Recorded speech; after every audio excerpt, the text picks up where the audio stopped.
وأشهد أن لا إله إلا الله وحده لا شريك له وأشهد أن محمدًا عبده ورسوله.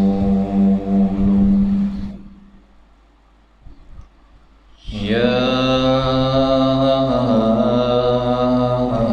أيها الناس اتقوا ربكم الذي خلقكم من نفس واحدة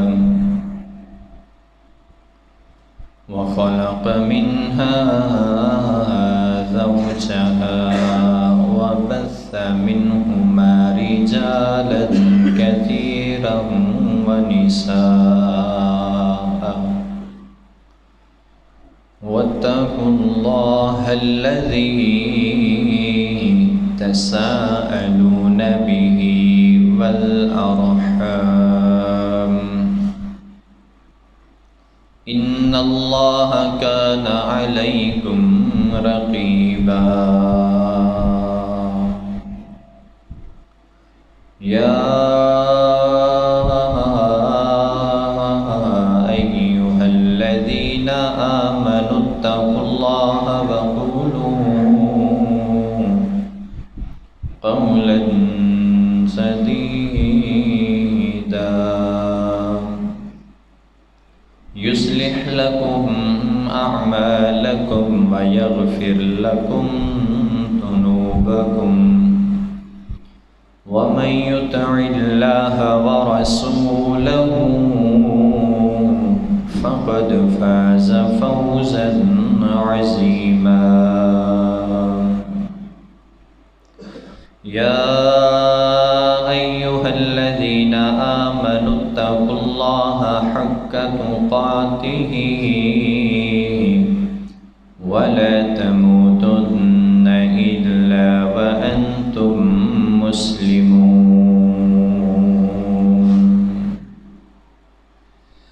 أما بعد فإن أحسن الكلام كلام الله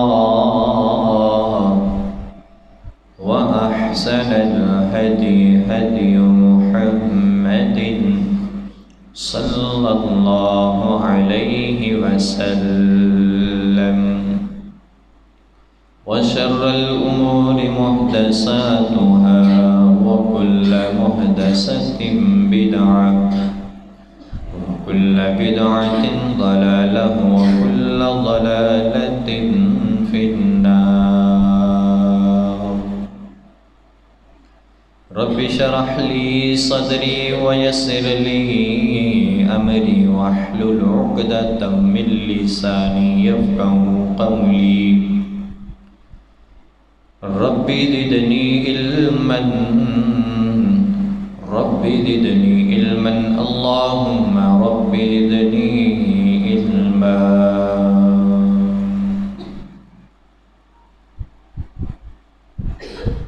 حمد و ثنا اللہ وحدہ لا شریک کے لیے ہیں،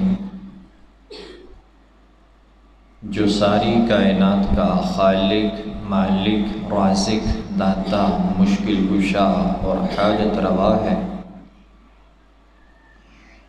درود و سلام ہو امام الانبیاء، حبیب کبریاء، جناب محمد الرسول اللہ صلی اللہ علیہ وآلہ وصحبہ وبارک وسلم کی ذات اقدس پر۔ صاحبوں اور عزیز ساتھیوں، رسول اللہ صلی اللہ علیہ وآلہ وسلم نے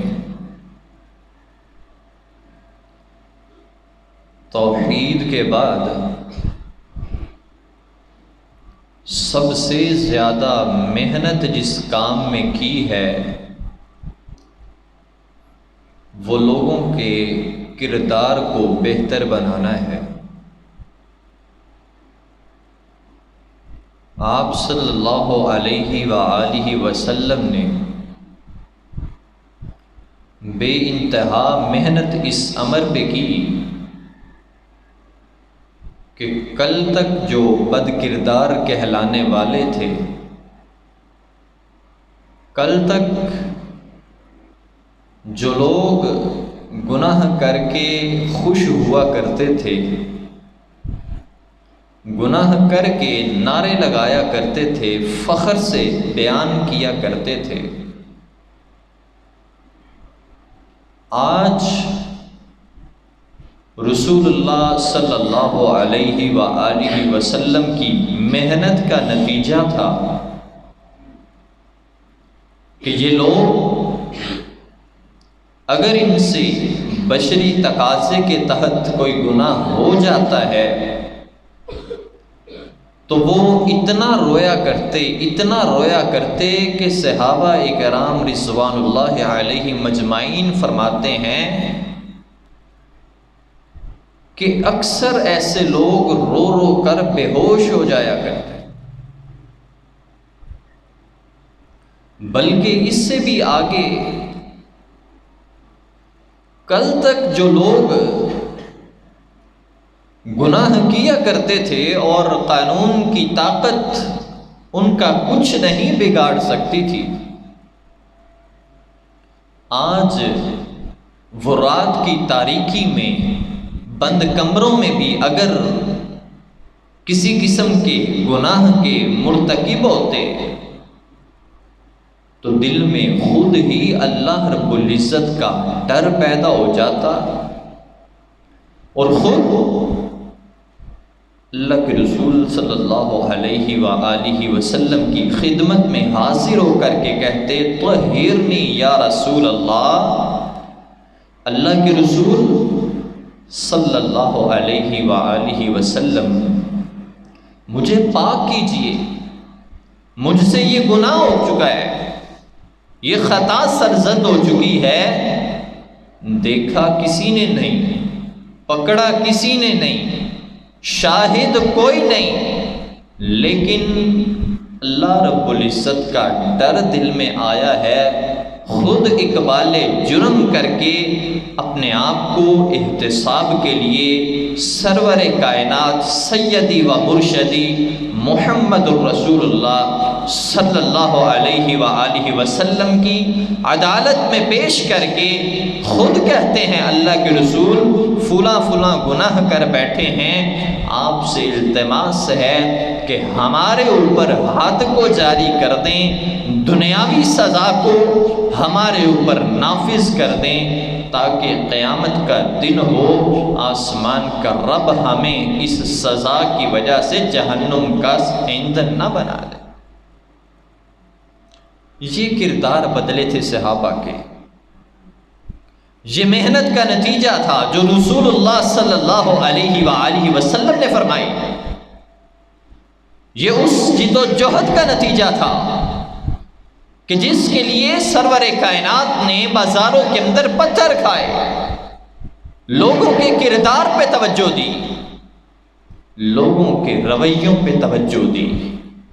آج اس امر کی انتہائی ضرورت ہے، میرے معاشرے کا کردار تباہ ہوتا نظر آ رہا ہے، میرے مسلمانوں کا کردار ہواؤں میں اڑتا نظر آ رہا ہے، کوئی فکر نہیں ہے، کوئی پرواہ نہیں ہے کہ مجھ سے سرزد ہونے والا عمل اچھا ہے یا برا ہے، میرے ذریعے ہونے والا کوئی کام اس کا فائدہ ہے یا نقصان ہے، کوئی پرواہ نہیں۔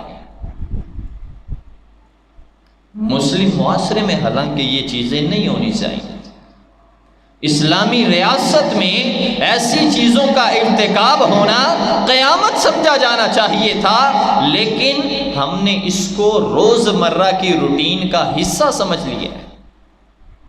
آپ نے دیکھا ہے پچھلے دنوں کیا ہوا ہے، طالبات کے ساتھ بڑھتے ہوئے جنسی تشدد اور جناب عصمت ریزی مسلمانوں کی، مسلمان خواتین اسلامی ریاست میں رہنے والی، مسلم معاشرے میں رہنے والی، رسول اللہ صلی اللہ علیہ وآلہ وسلم کا کلمہ پڑھنے والے مسلمانوں سے محفوظ نہیں ہے۔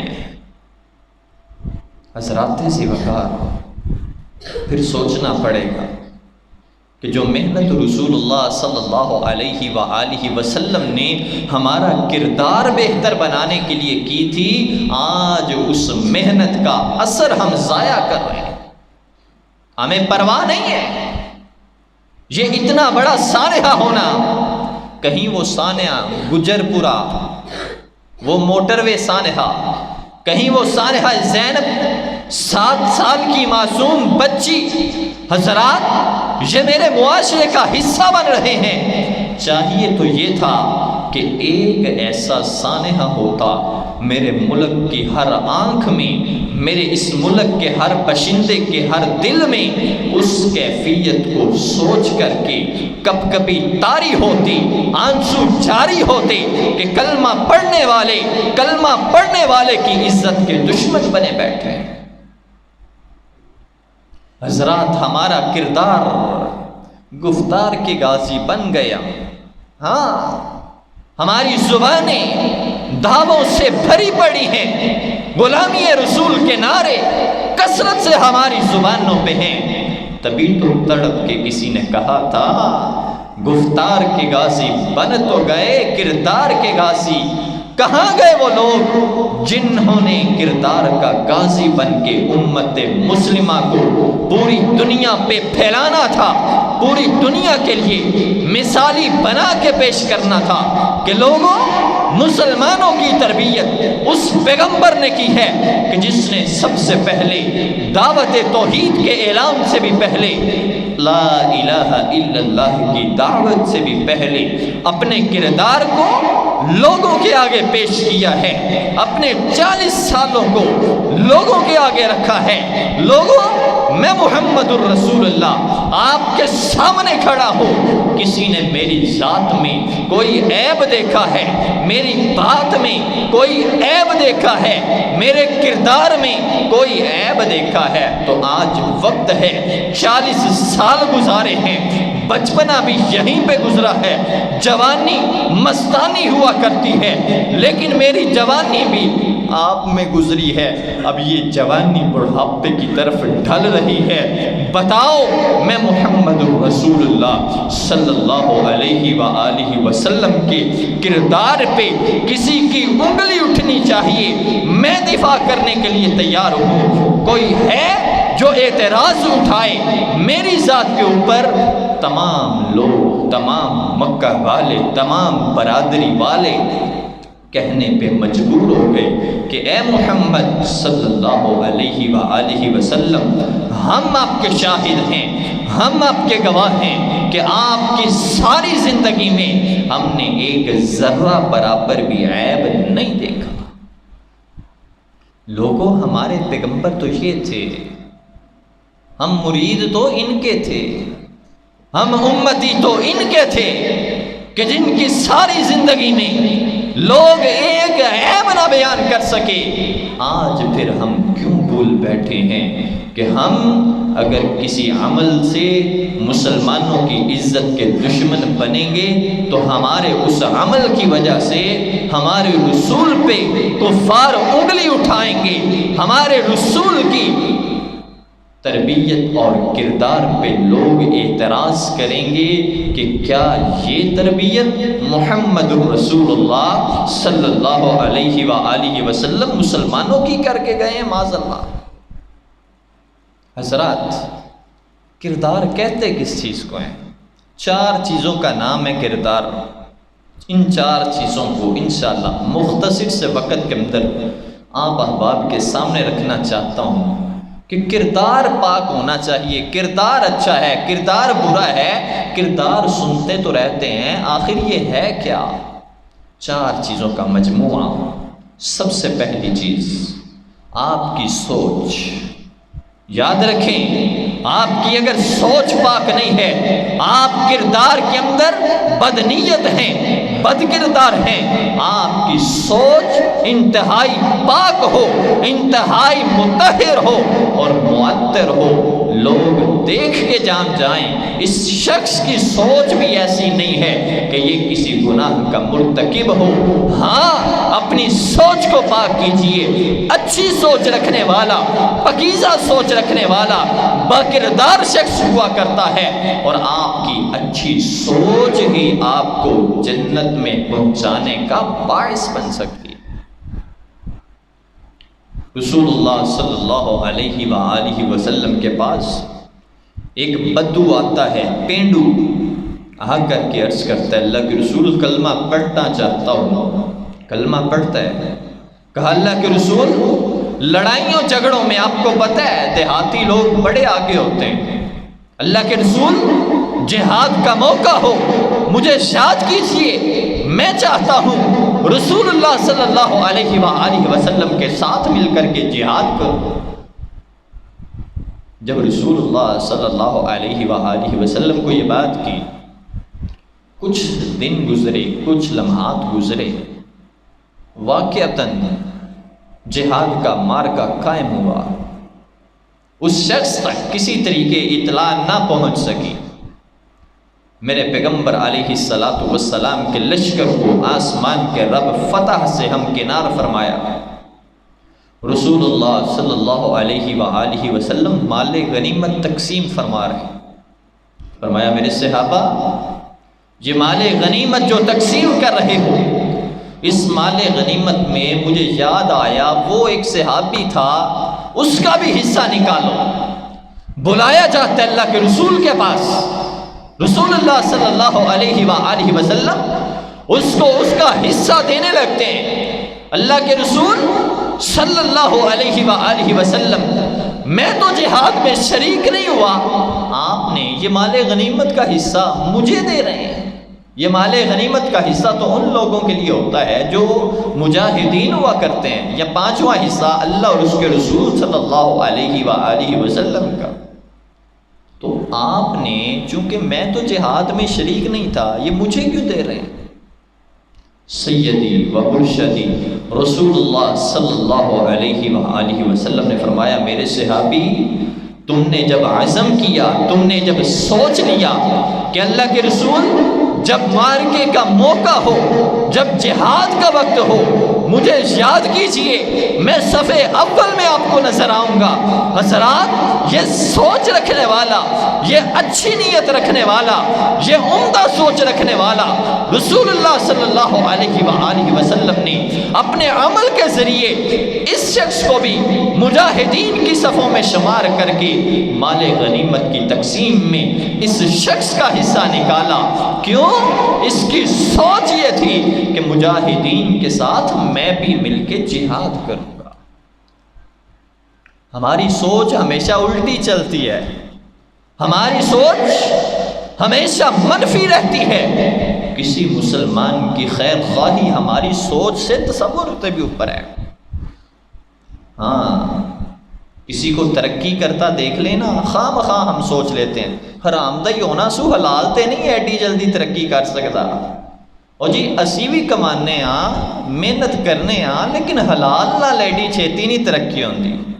مجھے پتہ ہی نہیں کہ اس کا سورس آف انکم ہے کیا، لیکن اپنی سوچ کی وجہ سے، محدود سوچ کی وجہ سے میں نے اس کی ساری زندگی کی محنت کو حرام کہہ دیا ہے۔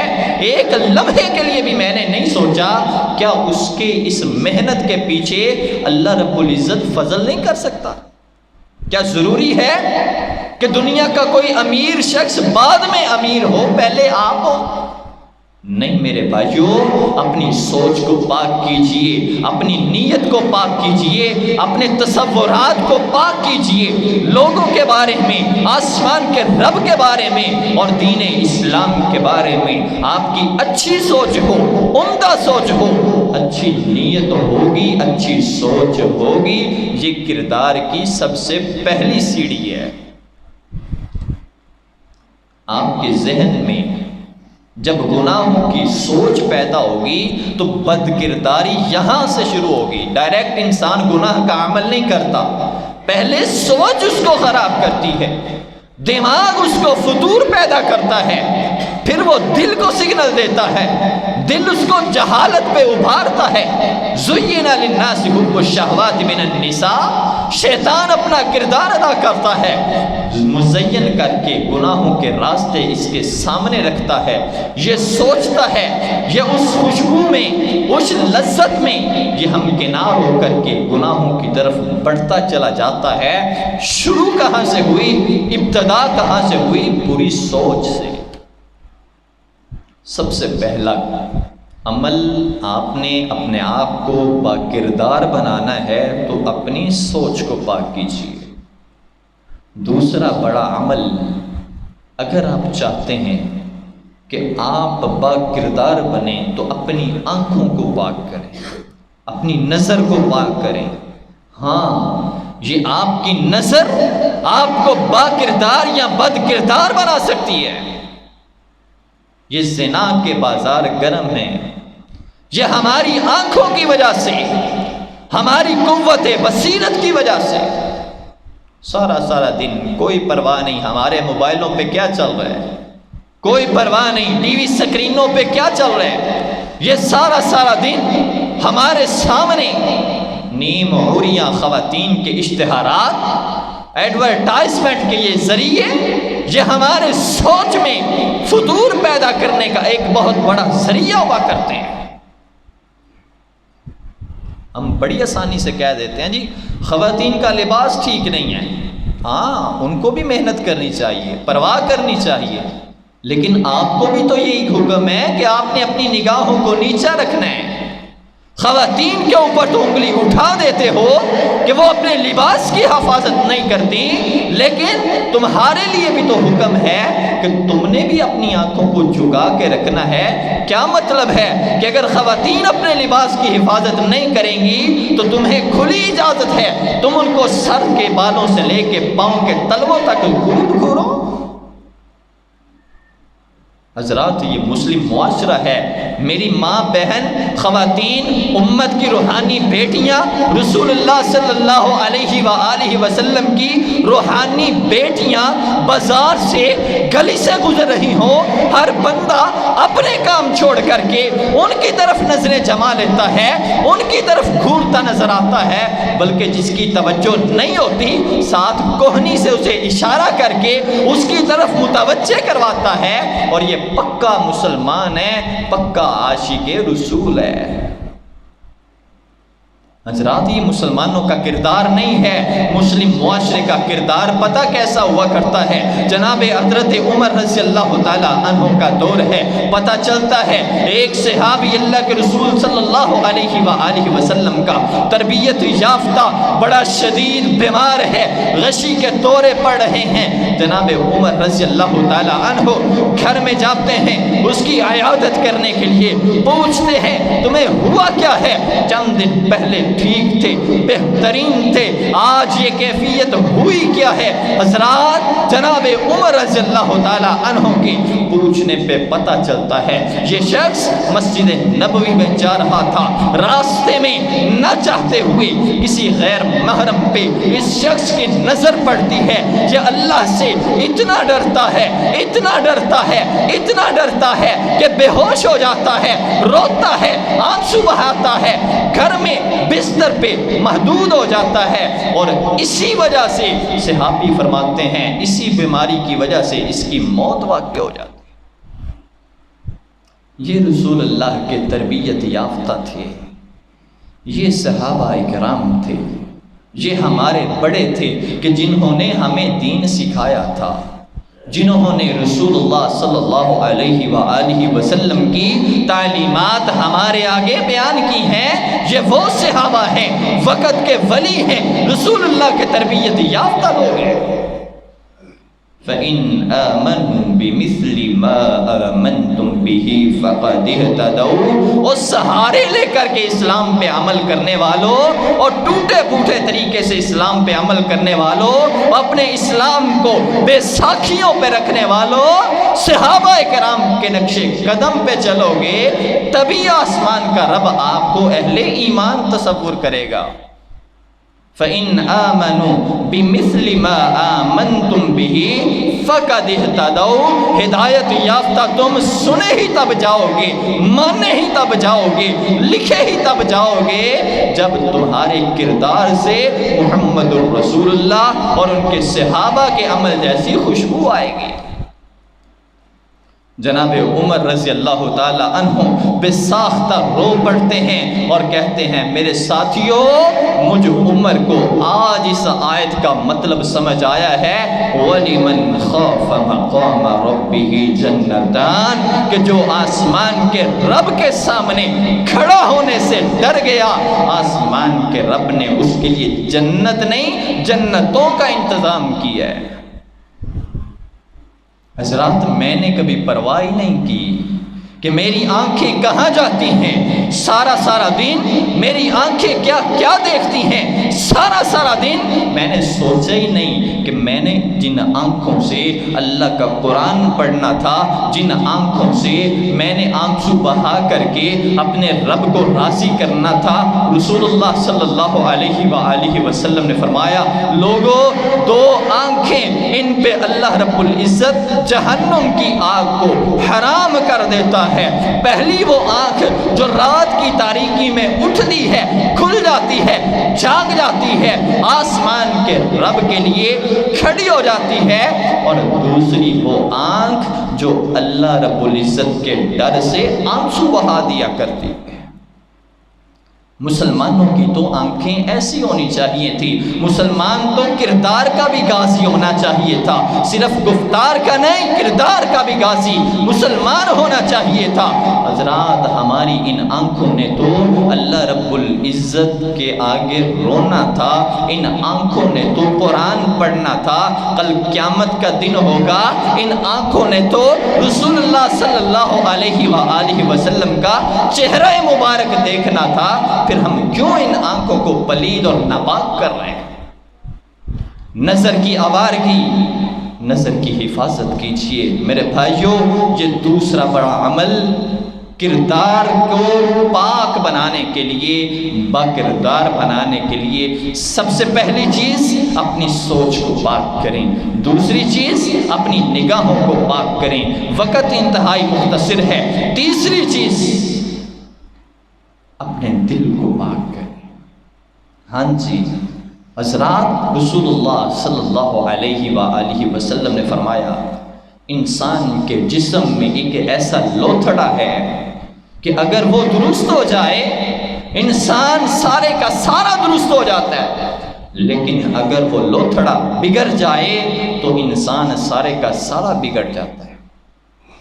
اور صحابی فرماتے ہیں کہ اللہ کے رسول صلی اللہ علیہ وآلہ وسلم نے یہ حدیث بیان کر کے اپنے دل کی طرف اشارہ فرمایا، میرے صحابہ، وہ یہ دل ہے، جس انسان کا دل ٹھیک ہو جائے، جس انسان کا دل انسان کو اللہ رب العزت کی طرف مائل اور قائل کر دے، یہ انسان دنیا میں بھی کامیاب ہو جاتا ہے، آخرت میں بھی کامیاب ہو جاتا ہے۔ لیکن اس دل کے اندر اگر نفسانی خواہشات بڑی ہیں، اس دل کے اندر مال کی خواہشات بری ہیں، اس دل کے اندر نفرت و قدورت بری ہے، اس دل کے اندر حسد اور کبریائی بڑی ہے، تو پھر یاد رکھیں ہمارا دل فتور پیدا کر رہا ہے۔ ہمیں بد کردار بنانے کے لیے یہ دل بھی اپنا کردار ادا کر رہا ہے۔ میرے بھائیوں، اپنے دلوں کو پاک کیجیے، اپنے دلوں کی اصلاح کیجیے۔ حضرات، آخری چوتھا عمل جو انسان کو باکردار اور بد کردار بنا سکتا ہے، وہ یہ ہے کہ انسان اپنی زبان کو پاک کرے۔ سوچیں ذرا، سارا دن سائنس اس بات کو مانتی ہے کہ ایک ایوریج پرسن، نارمل انسان ایک دن میں 10,000 الفاظ بولتا ہے ایک دن میں۔ میں اور آپ سوچیں ان 10,000 الفاظ میں میرے کتنے ایسے الفاظ ہیں جو آسمان کے رب کو راضی کرنے کا سبب بن رہے ہیں، اور کتنے ایسے الفاظ ہیں جو آسمان کے رب کی بغاوت کرنے پہ مجھے اکسا رہے ہیں، آسمان کے رب کے ہاں مجھے انتہائی برا بنا رہے ہیں۔